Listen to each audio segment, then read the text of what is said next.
Hello दोस्तों, आप देख रहे हैं टी कोड इंडियन। तो यहाँ पे सुप्रीम कोर्ट के द्वारा 5 यूपीएससी सिविल सर्विस कैंडिडेट्स को इंटरव्यू के लिए अलाउ कर दिया गया। अब आपके दिमाग में ये सवाल आ रहा होगा कि ये काम सुप्रीम कोर्ट क्यों कर रहा है। ये काम तो यूपीएससी का है कि अगर कोई एस्पिरेंट प्रीलिम्स पास कर लेता है, मेंस पास कर लेता है, तब उसे इंटरव्यू के लिए अलाउ करना।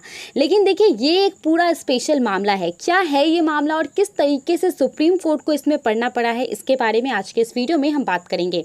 देखिए, पूरा मामला क्या है कि 5 सिविल सर्वेंट एस्पिरेंट को डिसअलाउ कर दिया गया UPSC which is union public service commission के द्वारा इंटरव्यू के लिए, क्योंकि इन्होंने अपना ग्रेजुएशन सर्टिफिकेट सबमिट नहीं किया था। यहाँ पे 5 में से 4 एस्पिरेंट के द्वारा सुप्रीम कोर्ट वो लोग पहुंचे और सुप्रीम कोर्ट में उन्होंने पिटीशन फाइल किया। जस्टिस एएम खानविलकर और संजय खन्ना के द्वारा इनके पिटीशन को सुना गया। पिटीशन में इन्होंने कहा कि 11 नवंबर 2020 लास्ट डेट थी ग्रेजुएट सर्टिफिकेट जमा करने की, लेकिन क्योंकि हमारे पास रिजल्ट्स नहीं था, कोविड-19 के वजह से जो कॉलेज है उनके द्वारा रिजल्ट नहीं प्रोवाइड कराया गया और इसीलिए हम अवेलेबल नहीं हुए कि हम अपना रिजल्ट सबमिट कर पाएँ। वैसे तो हमारा एग्ज़ाम अगस्त 2019 में ही हो गया था, लेकिन कोरोना वायरस की वजह से हमारे रिजल्ट जो है वो दिसंबर 2020 में आए, ऐसा पिटीशन में कहा गया था। लेकिन यूपीएससी ने इनके डॉक्यूमेंट को एक्सेप्ट नहीं किया क्योंकि इन्होंने अपना ग्रेजुएशन सर्टिफिकेट जमा नहीं किया था। हालांकि यूपीएससी के द्वारा इन्हें मेंस एग्जामिनेशन के लिए परमिशन दे दी गई क्योंकि ये ऐसे बच्चे थे जिन्होंने प्रीलिम्स क्लियर कर लिया था। 2 महीने के बाद क्या होता है, यूपीएससी के द्वारा इनके कैंडिडेचर को कैंसिल कर दिया जाता है। देखिए, यहाँ पे तो एस्पिरेंट को लग रहा होगा कि अगर मेंस एग्जाम के लिए परमिशन मिल गया है तो आगे चल करके रिजल्ट को लेकर के, सर्टिफिकेट को लेकर के कोई दिक्कत नहीं होगी, लेकिन यूपीएससी ने यहाँ पे इनके कैंडिडेचर को ही कैंसिल कर दिया है। ये एक बहुत ही बड़ा शौक होगा उनके लिए, क्योंकि वो इतने दिन से प्रिपरेशन कर रहे होंगे, हम नहीं जानते हैं।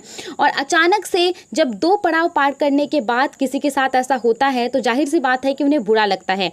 सुप्रीम कोर्ट में जो पिटीशन फाइल किया गया यूपीएससी के कैंडिडेट्स के द्वारा, इन्होंने यूपीएससी के इस फैसले को आर्बिट्रेरी, अनरीजनेबल और डिस्क्रिमिनेटरी बताया है यहाँ पे, और ये बिल्कुल सही भी है। उसके बाद देखिए, सुप्रीम कोर्ट ने यहाँ पे क्या किया है। सुप्रीम कोर्ट ने आर्टिकल 142 का इस्तेमाल करके, आर्टिकल 142 में सुप्रीम कोर्ट को एक्स्ट्रा ऑर्डिनरी पावर मिला हुआ है कि वो किसी भी ऐसे ऑर्डर को पास कर सकती है एक ऐसे सिचुएशन में जहाँ पे जस्टिस को कंप्लीट करना जरूरी है, यानी कि न्याय को पूरा करना जरूरी है। अब अगर हम इस सिचुएशन को देखें तो यहाँ पे किसी भी एंगल से एस्पिरेंट्स के साथ न्याय नहीं हो रहा है, तो इसीलिए यहाँ पे सुप्रीम कोर्ट ने आर्टिकल 142 का इस्तेमाल करके इन 5 एस्पिरेंट को अलाउ कर दिया है।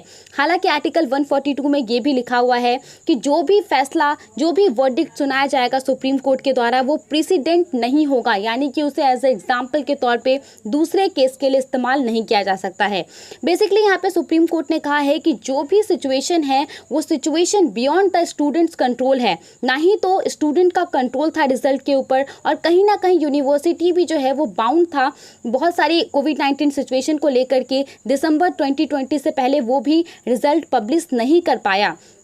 और जब ये जो यूपीएससी एस्पिरेंट्स हैं, इन्होंने 2 पड़ाव पार कर लिया है, मेंस एग्जामिनेशन भी पार कर लिया, तो ऐसा कोई बनता नहीं है कि इन्हें आगे का मौका नहीं देना चाहिए, अपॉर्चुनिटीज़ के लिए इन्हें डिनाई कर देना चाहिए। और इन सब बातों को कहते हुए सुप्रीम कोर्ट ने यहाँ पे 5 यूपीएससी सिविल सर्विस एस्पिरेंट को अलाउ कर दिया है इंटरव्यू के लिए। तो दोस्तों, आज के इस वीडियो में इतना ही था। आप इसके बारे में क्या सोचते हैं, हमें अपना ओपिनियन ज़रूर बताइए।